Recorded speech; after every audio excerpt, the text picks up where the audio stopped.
Well, two 13-year-olds have handed themselves into the police after a major fire in Australia's biggest city. Many people forced from their homes during the Sydney blaze still can't return as firefighters try to stabilise what's left of the building. Australia correspondent Emma Cropper reports. It was a stunning but terrifying inferno of a 7-storey brick building where one wall after the other came tumbling down.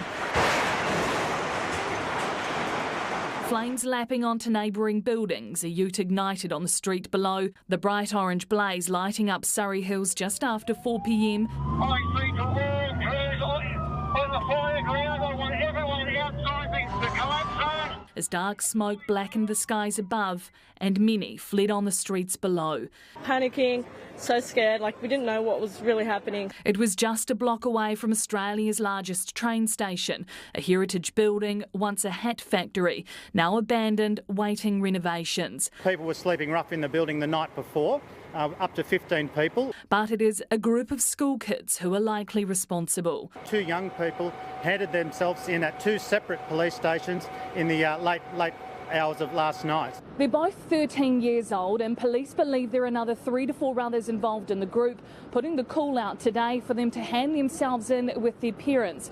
Witnesses first at the scene yesterday said they saw the group of high schoolers fleeing the scene not long after the fire broke out. After they escaped, the building disappeared in flames. Incredibly, no one was injured in one of the worst Sydney fires in decades. And Emma, have firefighters fully extinguished the fire yet?